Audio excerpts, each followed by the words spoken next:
திருமாவளவனுங்கிற ஒரு ஸ்டேஜ் கண்டிப்பா மாறும். இதே அவர் பிஜேபி ஆதரிச்சா மத்திய மந்திரியா இருக்க வாய்ப்புகள் அதிகமா இருக்கு, கம்பல்சரி அதிகமா இருக்கு. ஆனா சனாதனத்தை ஸ்டாலினை விட அதிகமா எதிர்க்க ஒரே ஆள் திருமாவளவன் மட்டும்தான். தமிழ்நாட்டை பொறுத்தவரையும் சனாதனத்தை வேறு இருப்போம், சனாதன ஒழிப்பு மாநாடுங்கிற மாநாடு நடத்தி ஸ்டாலினை ஏத்துற ஒரே ஆளு திருமாவளவன் நான் நினைக்கிறேன். இல்ல நீங்க சொல்றதை நான் 100% ஏத்துக்கிறேன். இது எல்லா ரீதியாவும் அவரு சைட்லயும் கேட்டிருக்காங்க.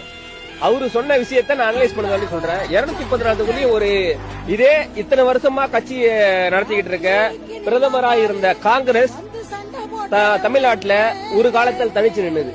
இப்ப தனிச்சு நிக்கிற வாய்ப்பு இல்லைன்னா அதுக்கு பணபலம் இல்ல, அதுக்கான ஆள் பலம் இல்லன்னு சொல்ல முடியாது. ஆனா 234 தொகுதி நிப்பாட்ட ஆள் கிடையாது.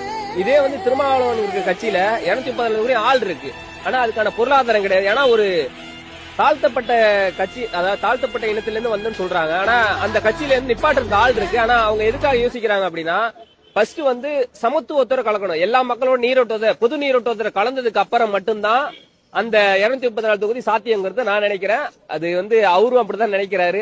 பொது மேடையில் நான் கேட்டிருக்கேன். கலக்க ஆரம்பிச்சுட்டாரு, கலந்துகிட்டு இருக்காரு. அதுக்கான முடிவு கூடிய விரைவில், கூடிய 10 ஆண்டுகளில் வரும். ஆனா அவருக்கான ஏஜிங்கிறது கடந்து போயிட்டு இருக்கு. அதுக்குள்ள மக்கள் அனலைஸ் பண்ணி அவர் ஏத்துக்கணும்னு நான் நினைக்கிறேன். ஆளூர் சானவாசா இருக்காரு, ரவிக்குமார் இருக்காரு, சிந்தனை செல்வம் இருக்காரு.